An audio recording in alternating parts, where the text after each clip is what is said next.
This is the Maida Initiative, conversation without compromise. So you mentioned earlier that people regularly expect you to face kind of discrimination in the military, but you're saying that's not what you've experienced. It's not at all. If anything, we recently just had Ramadan, and my whole first line asked me if there's any accommodation. There's a memorandum that comes out from higher ups. It states whoever's practicing, whoever is needs, extra accommodation, who are observant is what I was looking for. Whoever is observant Ramadan or any religious holiday, there's got to be certain protocol taking in consideration. We still need to be mission ready, so we're not slacking. But if anything, like for instance in my situation, if I needed to take time to pray, I'll get mandatory someone to cover for me with ease, without even making me feel some type of way. They switched my schedule from the evening to the morning for Ramadan because I was observing and fasting, so I can get home at a certain time, make food and eat. I'm not saying there are no, instances of discrimination. There is.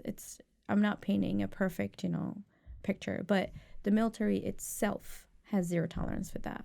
So, God forbid that happens to me. I have the open door policy where I can go and knock, let my first line know, but knock on the commander's door and talk to them and tell them what's going on, and they will face consequences for that. But in my experience, being always, I'm not going to say attacked, but there are always some rough questions that comes to me, pointing fingers, saying, how much money did they pay you to join the infidels? Or like, did you sell your religion to do this? Or did you let go of your citizenship to become American? Or the main question I always get, and is very, very recent, is, how are you speaking Arabic and you're wearing the U.S. Army military uniform? I'm like, I am Arabic. Like, you don't just put it on and happen to choose a language, press the button. It was so unheard of and so out of the ordinary. And that's what makes me even more excited on day-to-day basis to be where I am right now. And it pays off for everything that I've been through. And I tell them, I said, the U.S. Army is not at war with a religion. They're at war with countries. Same way they view us all as Muslims, all Middle Easterns. But not all Middle Easterns are Muslims. Not all Arabs are Muslims. And I'm also using the same tactic to let my battle buddies know that we're not the way we're portrayed at social media. We're not terrorists. We're not mean. We're not bad people, And I have changed. Even if I change one person, I'm happy. I have changed a lot of people and their perspective. And they're like, no offense, but do you mind if I ask you a few questions? I was like, please, I'm here representing. Well, let's go. Anything. Ask me anything you want to know about the culture. They think that we come from what they seen on TV, like no civilization. We wear, like clothes that are broken or ripped. Or I'm like, no, we actually have civilization. We have internet. We have everything. So, and the Army has been exactly what I expected.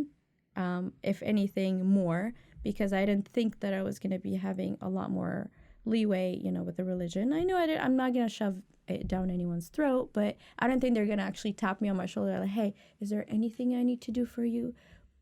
Anyone bothering you? Are you having what you need by all means? And it was really, really eye-opening experience. And I try to bring all of that and translate it to my friends and followers on social media, because I like to present that I am a strong Arabic, independent, Muslim female that actually decided to go and work and, struggle and be in a position where it's usually not so welcomed, but also prove that, hey, like, I'm trying to bring you guys along with me, trying to make a good name for ourselves and try to change the way they think about us. So I'm curious how that plays out on you, because I think one of the largest issues in the Muslim world right now and the Middle East in general, that you do not seem to be a victim to is kind of groupthink, right? That you kind of have, it's very difficult to kind of break ranks and come with a different idea or a way of approaching things sometimes because, well, you're not a scholar, you don't have the right to kind of like make these kinds of decisions, you're kind of breaking with things. So how do you personally have a worldview that allows you to kind of like make these very individualistic decisions in a lot of ways? I'm not really following the question. You mean to the military or to just kind of everything, right? So obviously your chart, if something in the if an issue in the Middle East is that people are afraid to kind of break ranks, if you like, with everyone else and kind of do something new, right? And sometimes religion is used to justify that with people, right? There's so how have you thought about things differently that has allowed you to make these decisions where you're just kind of doing things on your own, surrounded by people questioning and criticizing, and how have you charted your own path despite all that? So, aside from having a really, strong personality, I'm very cultural, and if I can, being humble to say that I love to represent. So I'm usually the first one at an event, speaking, trying to bridge the gap, trying to bring people together. So it wasn't easy. It still isn't.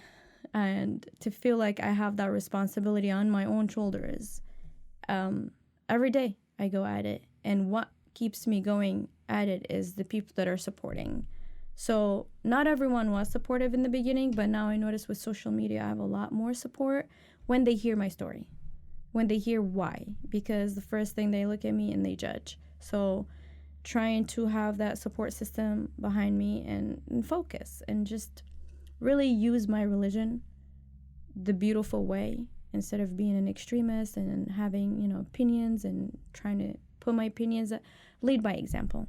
I was lead by example. So I mean, we all responsible. We all have responsibility no matter what the percentage is. And I feel like if I have to be the less than 1% of the 1% of the Middle Easterns being in such powerful position, I have, I'm like cameras on all the time.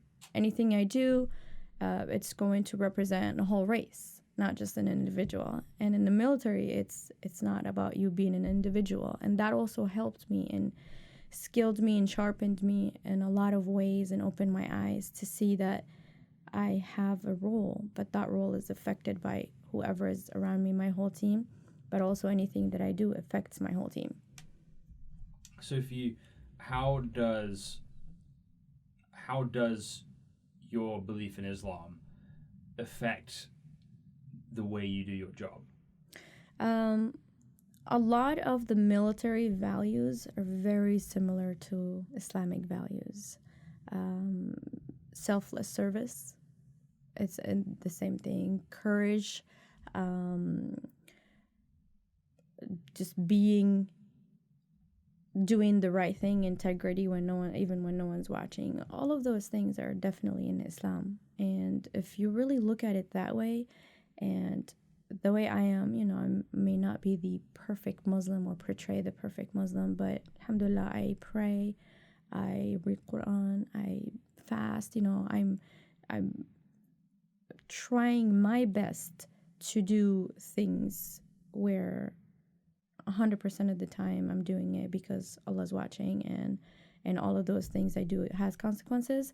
If all of us would do that, which I do, speaking for myself, I use that on day-to-day basis, and I'm trying to do the right thing. I'm trying to just support myself, working.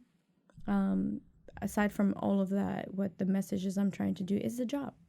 So I wake up and go, I do my job 100%. I'm integrity in my job, doing the right thing. And then I come home. But also in the times that I'm not at work, I'm trying to give a message. So being Muslim, it's not in the way of me doing this. Culturally, it is. So the way the culture views the female, the way the culture views the things that female can and cannot do is completely different from the religion. And being in the army, it has, I personally have not broken anything religious, and religiously. I don't eat pork. And there is all of those exceptions in the military where if you don't eat pork, we're gonna respect that. When my friends go out on the weekend and they drink, I don't. So it's not just because I went there that means I'm disrespecting my religion or I'm disrespecting my culture.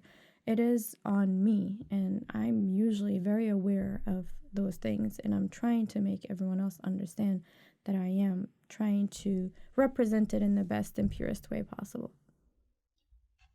So it sounds like your life is really exciting, but it also sounds like it would be exhausting sometimes. It's exhausting.